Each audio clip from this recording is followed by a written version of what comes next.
Los filósofos de la educación, parte 1. Vamos a hablar en primer lugar de Francis Bacon, que fue, el primer filósofo reconocido como parte de lo que es el proceso de enseñanza-aprendizaje.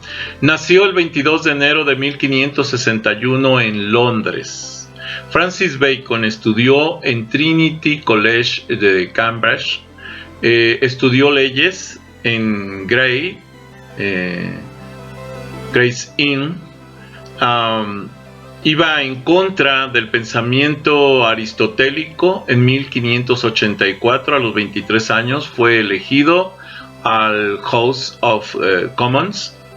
El 23 de julio de 1603 le fue otorgado el título de caballero. En 1621 su carrera política se vino abajo y fue encarcelado, acusado de recibir sobornos. Poco tiempo después fue liberado. Bacon tuvo dos obras importantes. El primero fue El avance del aprendizaje, publicada en 1605, y el otro fue el Novum Organo, el órgano nuevo, vamos a decir. La filosofía de Bacon nos dice que compara la mente humana con un espejo defectuoso. La mente humana no prospera por la manera tan inexacta de cómo la mente humana percibe las formas humanas. A las causas por las cuales la mente humana no prospera se le llama o las llamamos ídolos. ¿Qué son los ídolos? Bueno, existen varios tipos de ídolos para Bacon. El ídolo de la tribu, que son las debilidades y limitaciones que tenemos como seres humanos por naturaleza. A esto le podemos llamar paradigmas. O sea, es aquello que nos limita a hacer las cosas de determinada manera. Por eso, cuando queremos un cambio, debemos de romper paradigmas. Los ídolos de la caverna, que son las idiosincrasias de cada individuo, o sea, la forma en que piensa de una manera de un núcleo muy cercano, por eso se le conoce como ídolos de la caverna. Los ídolos del mercado, las relaciones con el lenguaje y cómo son usadas las palabras y cómo estas palabras limitan el entendimiento al mundo. Él tenía la idea de que el lenguaje era una forma de expresar lo que uno piensa hacia los demás, pero que nunca se expresaba de manera completa porque se tenían que utilizar aquellas palabras que la mayoría entendería como lo que nosotros entendemos, cuando realmente pues a lo mejor nosotros pensamos de una manera distinta. Los ídolos del teatro son los prejuicios que adoptamos al adquirir un sistema filosófico en particular. Esto es, nuestra forma de pensar y de actuar puede buscar una dirección, pero la forma de actuar en sociedad otra. Es un teatro. La vida entonces se transforma en un teatro. Reorganiza el método científico, elimina toda preconcepción del mundo, menciona que el estudio del hombre debe de hacerse mediante observaciones. Los científicos deben ser escépticos ante todo lo que no se pueda probar. Esto es, no podemos pensar en algo como que es algo que existe o que es real, si no podemos demostrarlo. Esa es la actitud que debe de tomar el científico. Con respecto a la educación, concebía la educación como un hecho empírico, o sea, algo basado en experiencias. Enfatiza el rol de la experiencia, percepción sensorial en forma de ideas, la experiencia como base de todos los conocimientos. Bueno, esto es lo que nos comentaba precisamente nuestro autor principal, que es el Francis Bacon. ¿Ok? Bueno, siguiendo, vamos ahora con Comenio. Comenio, que vivió de 1592 a 1670. Comenio, su nombre completo era Juan Amos Comenio. Sin embargo, ustedes lo van a encontrar siempre en cualquier libro y en cualquier lugar, en cualquier página web, como Comenio. Fue un teólogo, filósofo y pedagogo. Quiero hacer una observación aquí.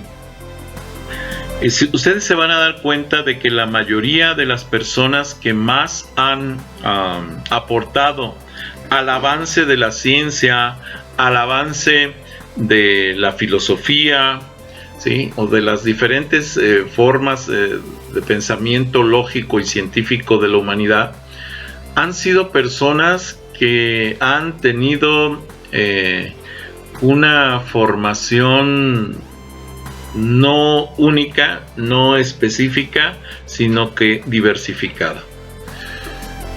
Nacido en la actual República Checa, ¿sí? Se le conocía como el padre de la didáctica.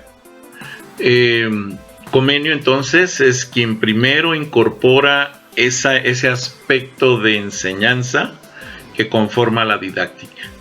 La Universidad de Erebor fue la escuela de gran prestigio, que fue donde él, comenzó a activar todo este tipo de cosas. En la Universidad de Heidelberg se introdujo en el mundo de las ciencias naturales, incluso, que giraban alrededor de la teología, y comenzó a planificar la sistematización de la pedagogía, ¿sí? Es por eso que se le conoce como el padre de la didáctica. Comenio, al regresar a la Universidad de Heidelberg, ya en su tierra, vamos a decir, allí en la República Checa, entre Prerov y Fulnek, desarrolló su actividad de maestro. Hago la aclaración de que no hablamos en estas presentaciones ni de Prerov, ni de Prerov, ni de Fulnek, ¿sí?, porque fueron contemporáneos de Comenio y vamos a decir que tienen una visión similar a la de Comenio. El sistema de Comenius se basaba en 3 pasos: comprender, retener y practicar. Esa era la forma didáctica de educación para Comenio. La educación, entonces, Comenio definió la educación como el arte de hacer germinar las semillas interiores que se desarrollan. Su método pedagógico tenía como base los procesos naturales del aprendizaje, la inducción, la observación, los sentidos y la razón. Parte de su propuesta pedagógica era eliminar totalmente la violencia del proceso educativo. Recuerden que en muchas épocas de la humanidad había el dichoso o el trágico dicho que decía: la letra con sangre entra. Y no, es aquí los filósofos, pues, desde mucho tiempo antes trataban de decir, ¿sabes qué? La violencia no es el camino por el cual se puede lograr el proceso educativo. Uno de ellos, pues, fue Comenio. La educación debe ser comprensiva, no memorística, y un proceso para toda la vida, que integre las actividades creativas humanas y sus principios para una amplia reforma social basada en la unión de la teoría, la práctica y la crisis. Estímulo para el pensamiento. Ojo, la crisis, estímulo para el pensamiento. Y basada, no memorística, sino en procesos de toda la vida, o sea, en lo que son las actividades creativas del ser humano. Fíjense desde qué época y ya se tenía ese pensamiento. ¿Cuáles son las obras de Comenio? Bueno, si empezamos a hablar de 1616, podemos encontrar las reglas gramaticales más fáciles, son con conceptos gramaticales que signifiquen un proceso inductivo de casos particulares. se deduce la regla. O sea, Comenio decía que las reglas gramaticales debían ser deducibles. Para 1631, las puertas abiertas del lenguaje es un cuaderno de lectura, ¿sí? Bilingüe basado en el latín con 100 títulos compuestos con 10 frases, dando como resultado 1000 frases. Todo esto lo fue desarrollando en su vida Comenio. Para 1631, la escuela materna. Esta obra trata la educación durante los 6 primeros años del niño para el ingreso a la escuela primaria. La educación doméstica debe realizarse en el hogar. Es el primer estudio de la psicología, invitación más bien a la creación. Para 1632 escribe la Didáctica Magna, que es su gran obra, vamos a decir, es su obra filosófica educativa de mayor importancia. Después tenemos el aprendizaje del latín, que es un manual dirigido a los niños que en 1637 que inician el estudio del latín por medio de conversaciones latinas. El método novedoso está en empezar hablando como el niño aprende la lengua materna. Esto es, primero con todas las cosas que tiene que asociar, lo que tiene a su alrededor, y después empezar a conjuntar frases más complejas. En 1638, Prodromo de la Pansofia es una introducción a la sabiduría universal que dan al hombre los años para que los adultos que la han adquirido faciliten su consecución a los jóvenes, ¿sí? Esto es, los adultos, según Comenio, debían de facilitar el trabajo del aprendizaje a los jóvenes. En 1641, El Camino de la Luz es un tratado de la política trascendente en el cual confía su idea de que, ilustrando a la humanidad entera, se elevarán los niveles de cultura y moralidad en el mundo. Esto es la forma y el pensamiento de Comenio. Para 1643, el tratado sobre las oportunidades que hay para proseguir a la investigación didáctica, obviamente.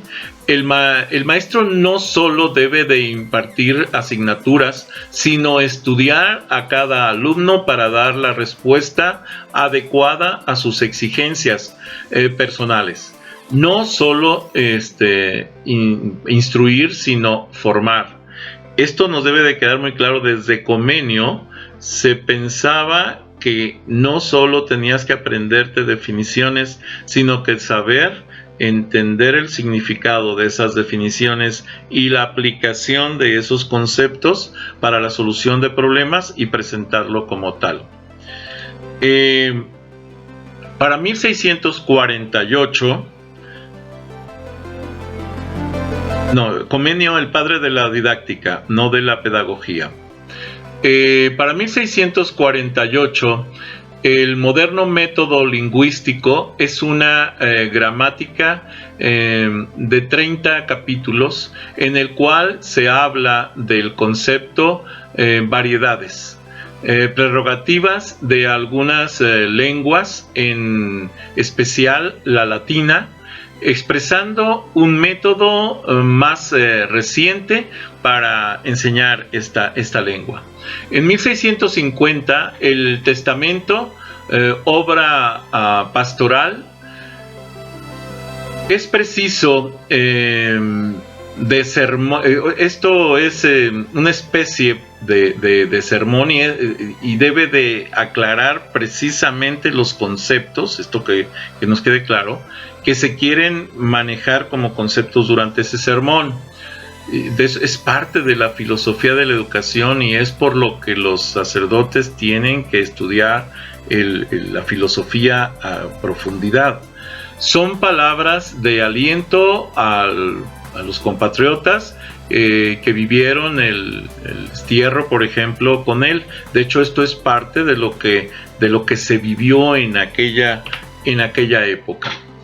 En 1654, La felicidad de la nación describe la personalidad de un gobernante sabio y prudente, orienta los caminos que debe seguir el mandatario para dar bienestar a su pueblo.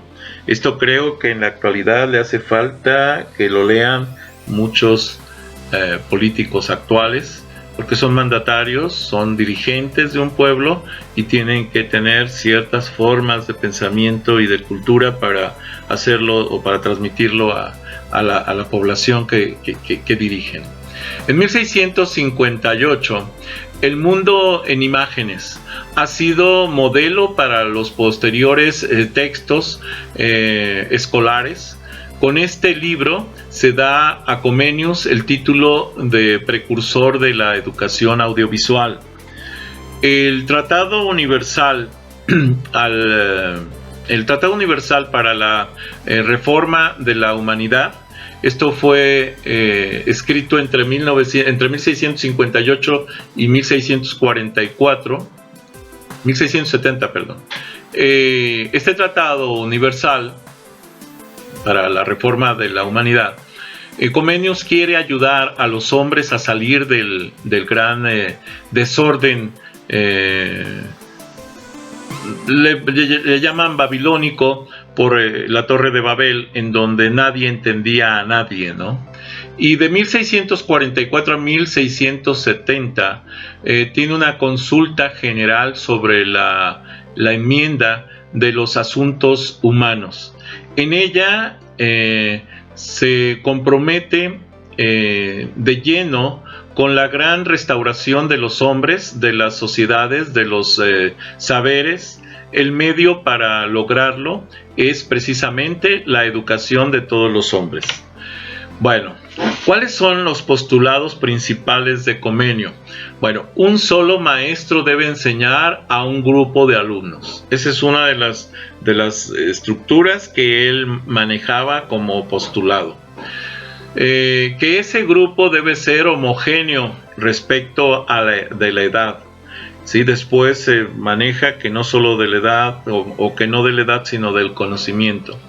Que se debe reunir en las escuelas a toda la juventud de uno y otro sexo. O sea, ya desde entonces él manejaba la educación como algo para ambos sexos, ambos géneros. Esto fue su didáctica magna, su obra principal y la obra maestra de Comenio.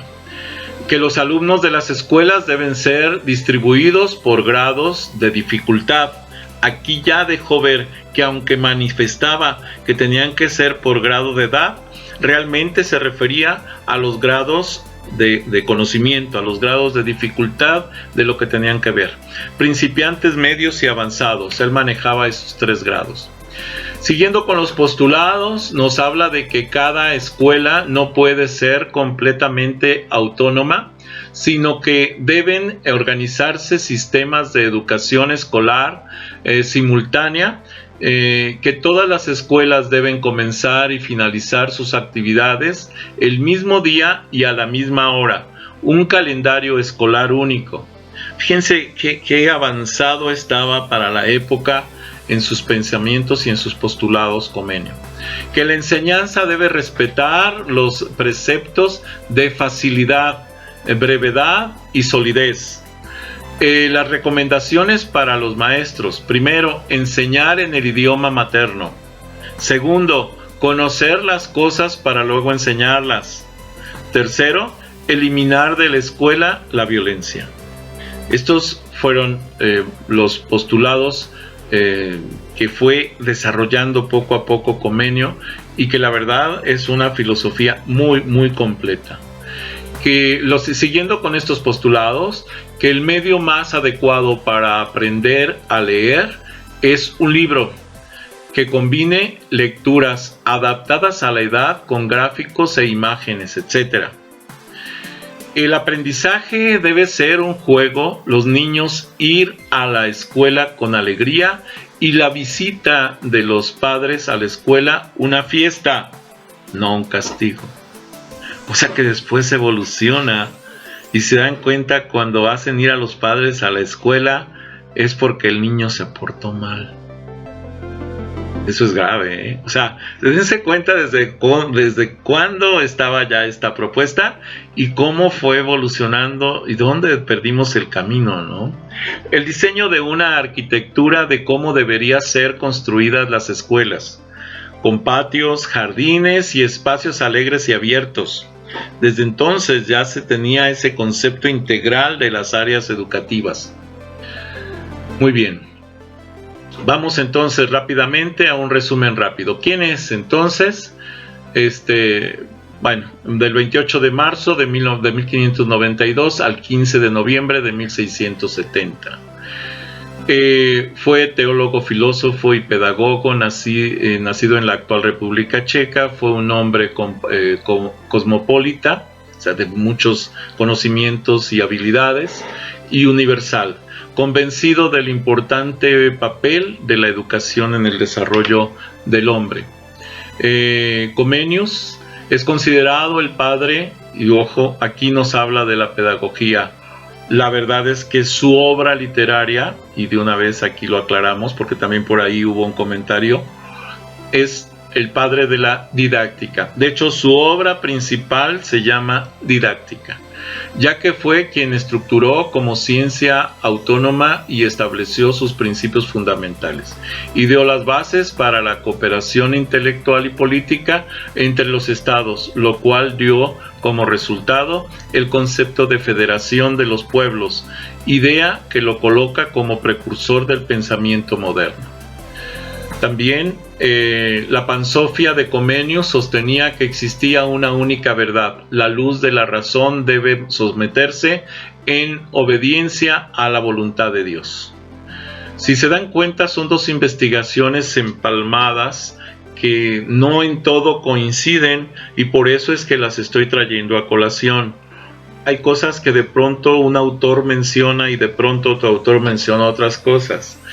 El volver a Polonia se encarga de la educación de los jóvenes sacerdotes, por lo de la filosofía que les comentaba, y a iniciar nuevos caminos en su transformación de la educación.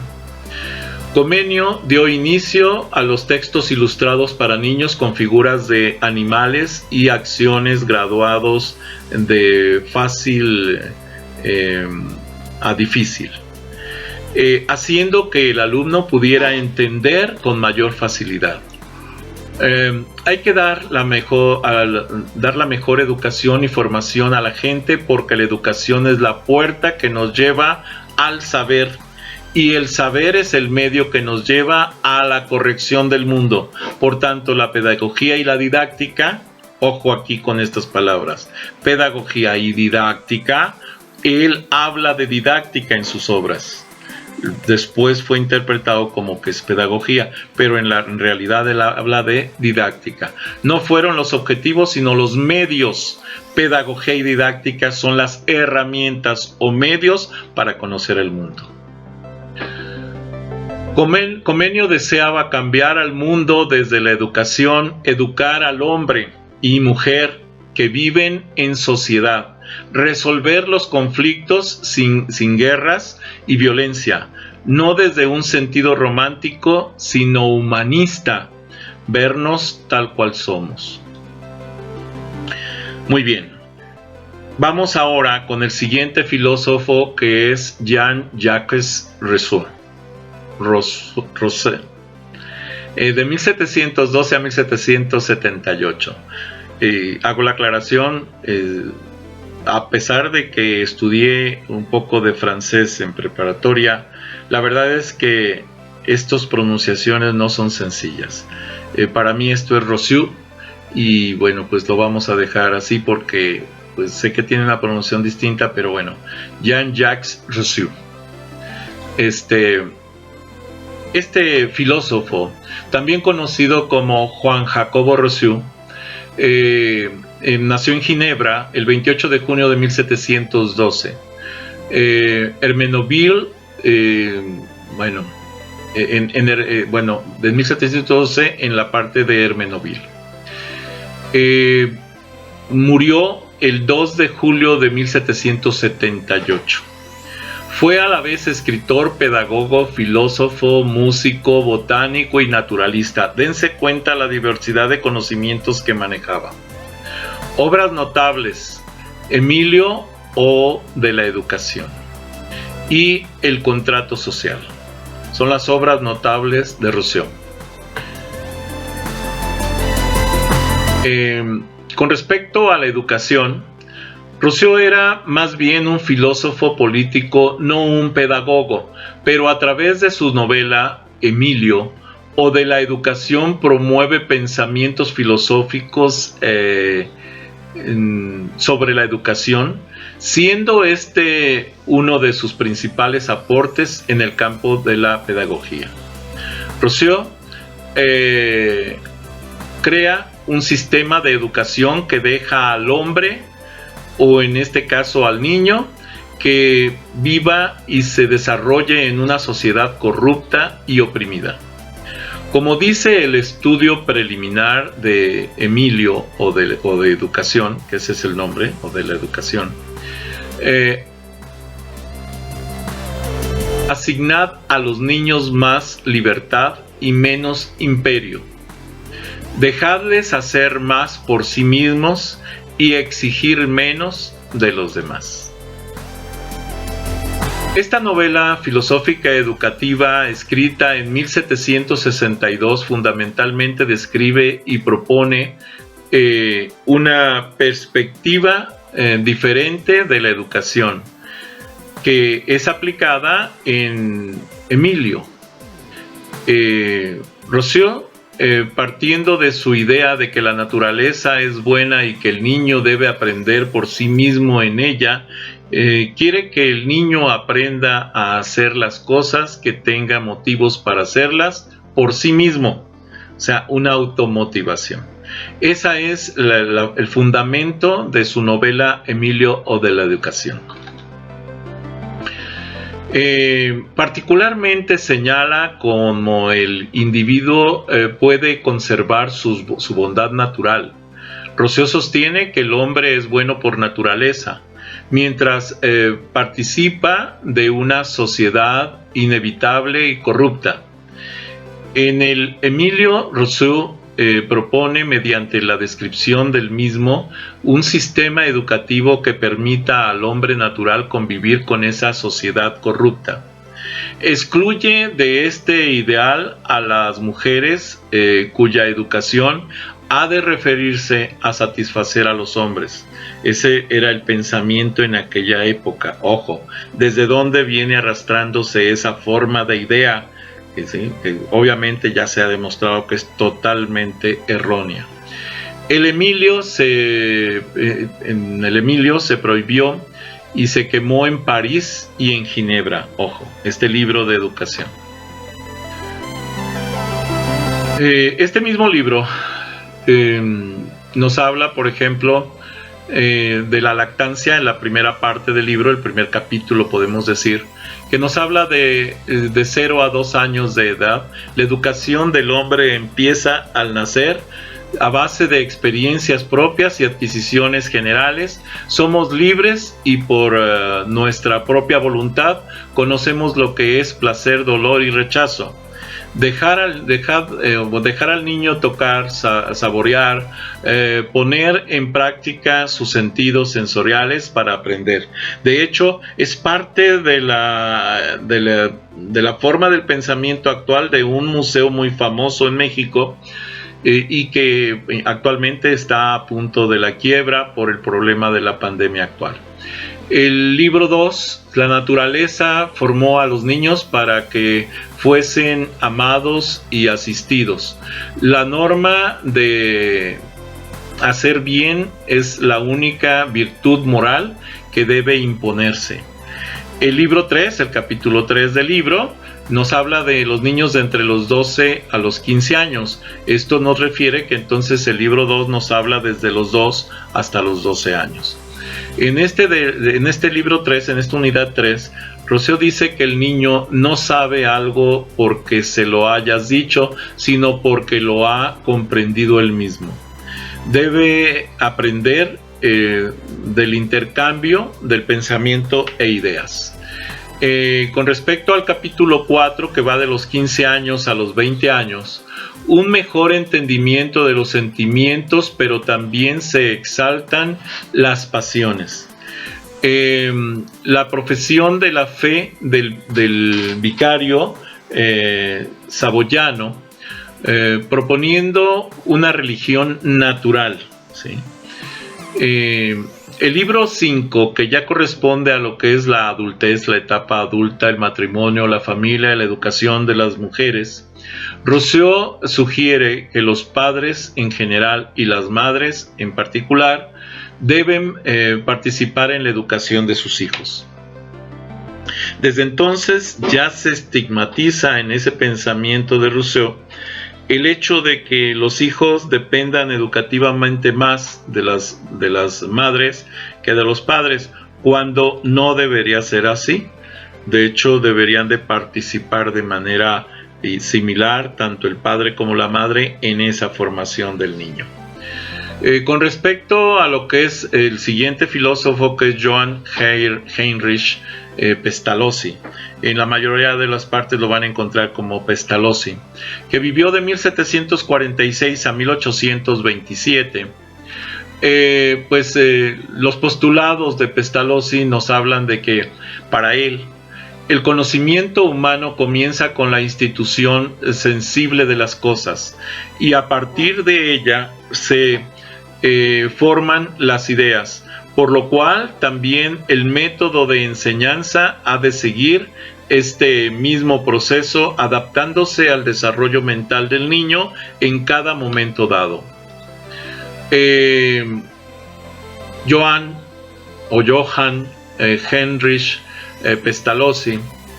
Pestalozzi nació el 12 de enero de 1746 en Zurich, Suiza. Conocido en los países de lengua española como Enrique Pestalozzi, en 1751 Pestalozzi asistió al Gymnasium Collegium Humanitatis.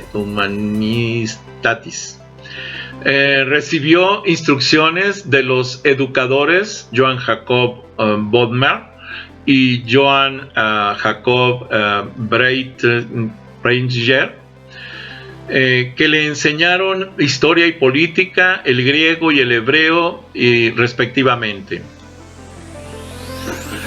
Influyente pedagogo, el educador y reforzador suizo, en los días festivos Pestalozzi iba a visitar a su abuelo materno. Juntos viajarían a la escuela o a las escuelas y a las casas de los feligreses. Fue a través de estas visitas que Pestalozzi aprendió la pobreza de los campesinos, vio las consecuencias de poner a los niños a trabajar en las fábricas a una edad temprana y vio lo poco que las escuelas católicas hacían por ellos. Su ignorancia, sufrimiento y la incapacidad para ayudarse a sí mismos dejaron una impresión en Pestalozzi, una impresión que lo guiaría en sus futuras ideas educativas. Defendía la individualidad del niño y la necesidad de que los maestros fueran preparados para lograr un desarrollo integral de los alumnos más que para impartirles conocimientos. Incluyó la educación manual y la educación física como medio de fortaleza y resistencia corporal. El niño es guiado para aprender a través de las prácticas y la observación y por medio de la utilización natural de los sentidos. La pedagogía de Pestalozzi tuvo como objetivo incluir nuevos aportes a la educación infantil, respetando el desarrollo del niño para lograr una educación integral donde uno de los factores importantes es el juego, ya que mediante la exploración y la observación el niño aprende de una forma significativa. Henryk Pestalozzi, entonces, de 1746 a 1827, ¿sí?, fue un abnegado maestro suizo, discípulo de Rousseau. Ha inspirado numerosas disertaciones y posturas pedagógicas. Estudió, decíamos, en Zúrich en 1775. Pestalozzi no terminó ninguna profesión académica, pero poseía una sólida formación cultural. La primera obra fue La velada de un solitario, que terminó en 1779. Leonardo y Gertrudis, tercera obra, la que haría célebre a Pestalozzi.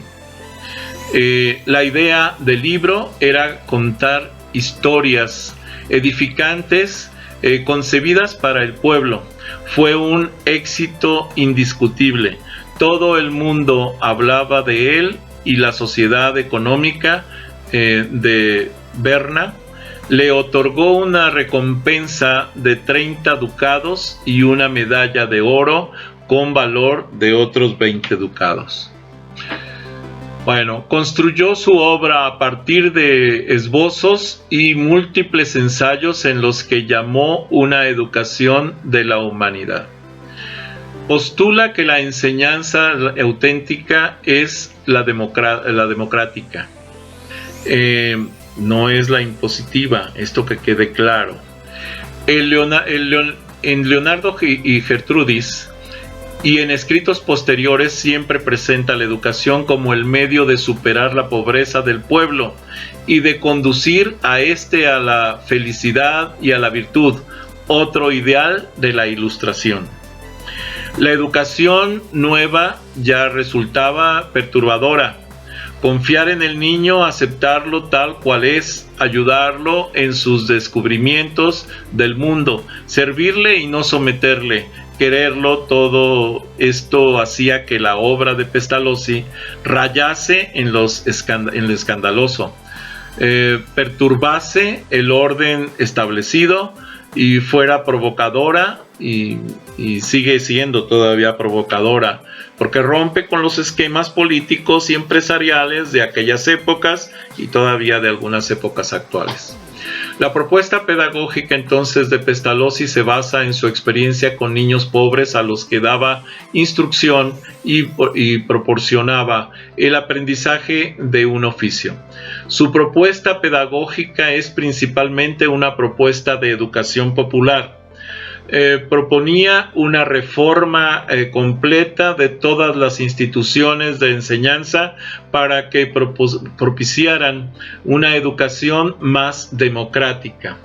La propuesta pedagógica no tiene fundamentos científicos, sino que surgen de la institución de este autor.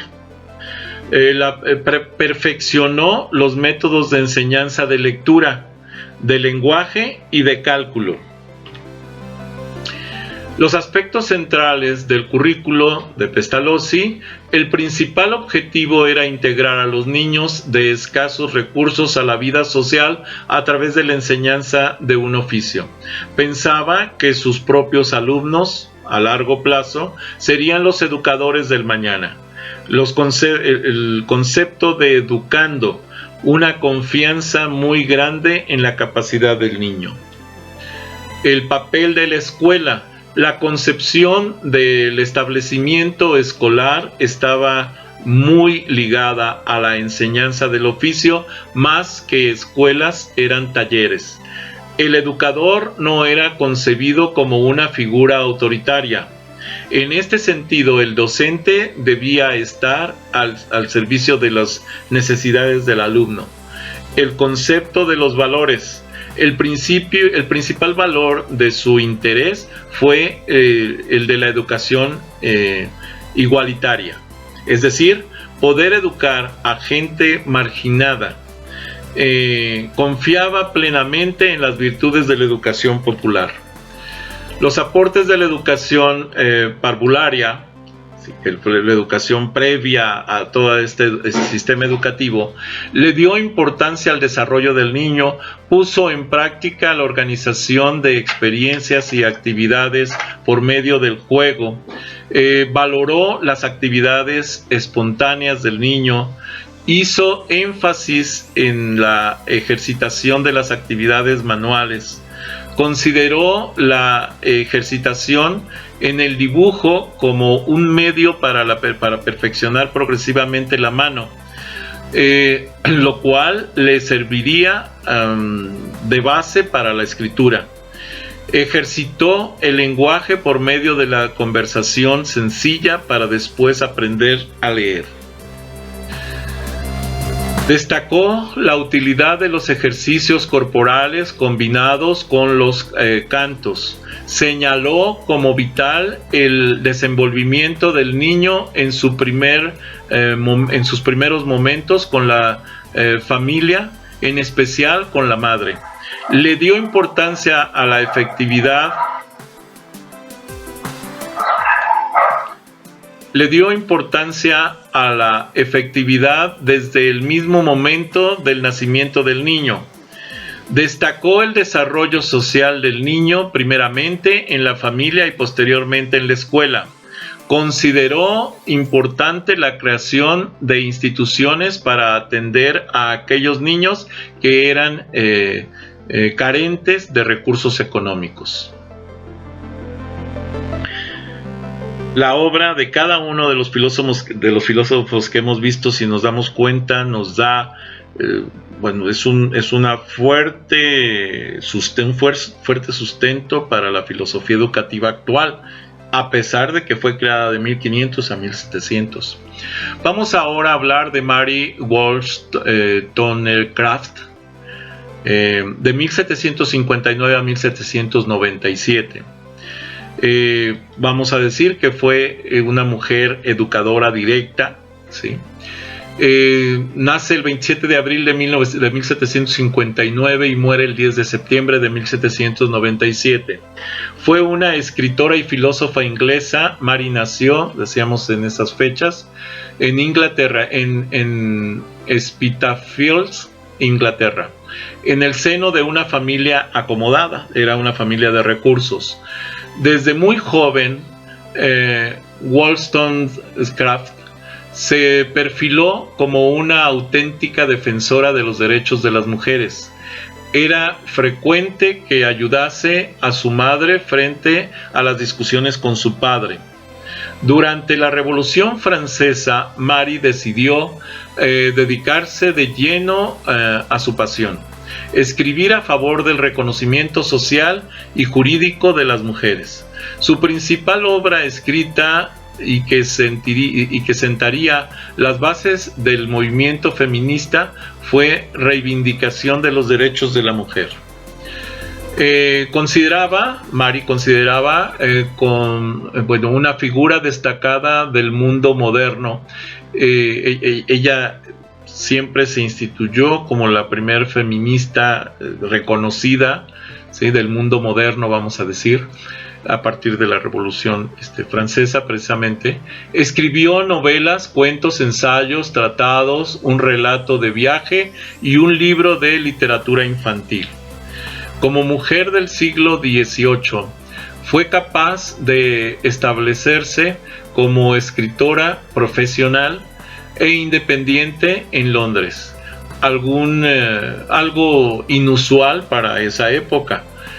En su obra que se llama Vindicación de los Derechos de la Mujer, de 1792, y que en realidad es reivindicación, argumenta que las mujeres no son por naturaleza inferiores al hombre, sino que parecen serlo porque no reciben la misma educación, y que los hombres y mujeres deberían ser tratados como seres racionales.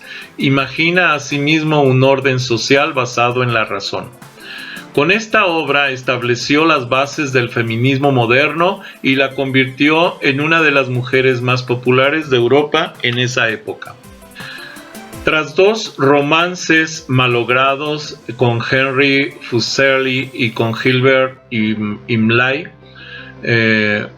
Wollstonecraft, o sea, Mary, se casó con el filósofo William Godwin, uno de los precursores del movimiento anarquista.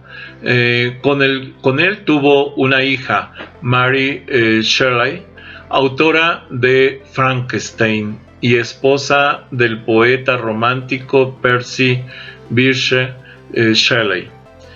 En agosto del año 1797, Mary dio a luz a Mary Shelley y en el transcurso del parto sufrió una complicación con la placenta, muriendo a los pocos días, el 10 de septiembre del año 1797, por una septicemia. Tenía 38 años a su muerte. Mary Wollstonecraft murió a la edad de 38 años debido a las complicaciones derivadas del nacimiento de su hija, dejando tras ella varios manuscritos inacabados.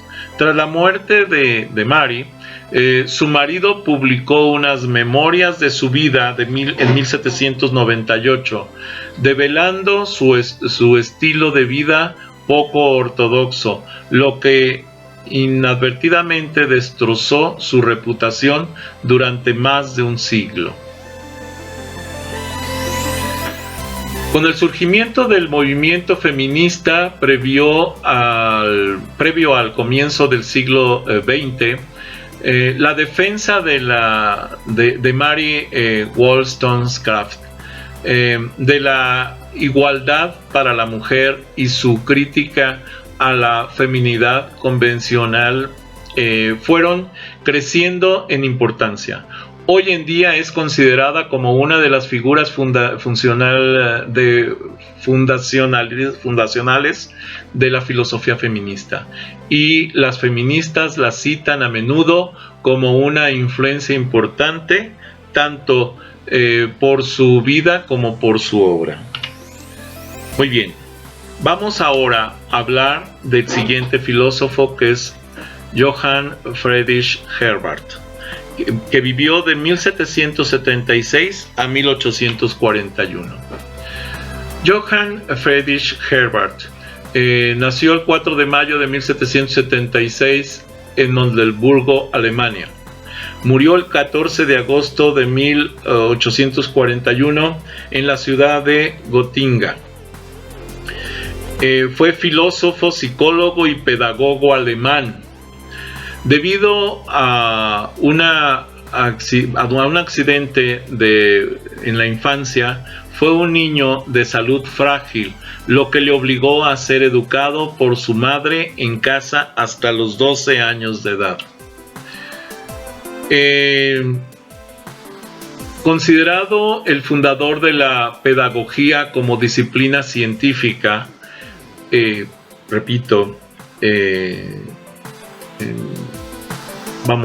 la forma en que fue desarrollada la actividad pedagoga es por lo que lo llevó a ser considerado el fundador de la pedagogía, pero ya de manera científica.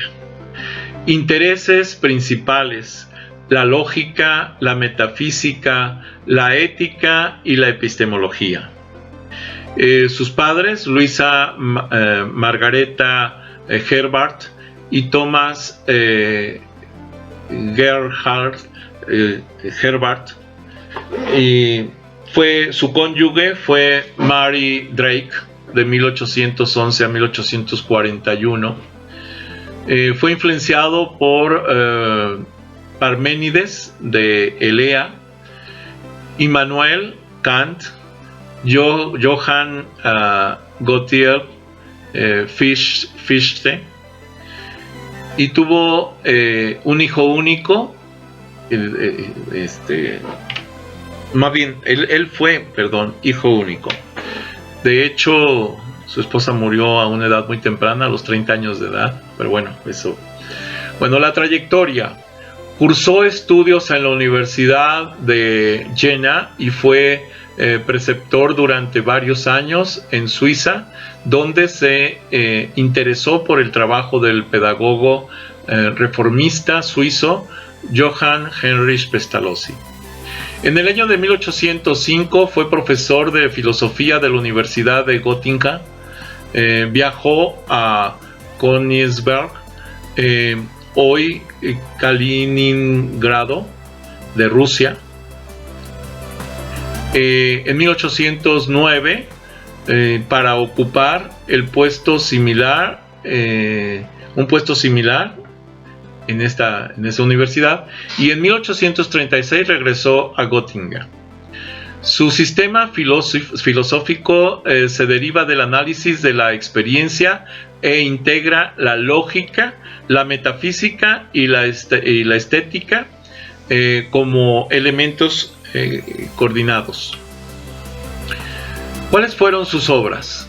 Bueno, las obras fueron la pedagogía general derivada del fin de la educación en 1806, el esbozo de las lecciones de pedagogía en 1835, el manual de la introducción a la filosofía en 1813, la psicología como ciencia entre 1824 y 1825 y la metafísica general de 1828 a 1829. Los aportes a la educación. Se propuso construir una ciencia de la educación. Desconoció la existencia de las ideas innatas, ya que para él son solo experiencias anteriores que no han llegado a ser conscientes. Y recibió una gran influencia de Rousseau y Pestalozzi. Privilegió el aprendizaje empírico, subordinado a la pedagogía, a la filosofía práctica, y consideró a la educación como el medio de desarrollar las capacidades morales para llegar a formar personas virtuosas. También la ciencia pedagógica debe basarse en la psicología, que aportará el conocimiento y las leyes que rigen la psiquis, alma humana, pero consideró que no puede educarse sin transferir información contenida en el currículum. Le asigna al Estado y a la familia un rol sumamente importante en la educación popular. El docente aparece en su propuesta pedagógica como un artista capaz de despertar el interés de los alumnos, corrigiéndolos con amabilidad, enseñándoles el buen uso de la libertad y la importancia del orden. Las tareas pedagógicas para Herbart deben estar planificadas intencionalmente con el fin de lograr cambios. No está de acuerdo con el juego como herramienta pedagógica para despertar el interés. Propone formar personas serias, libres, autónomas, que controlen su voluntad y que sean reflexivas, pudiendo asociar en forma coherente conjuntos de representaciones. Esto tiene que ver con autores como John Dewey, que recibieron su influencia de Herbart. Hasta aquí esta presentación.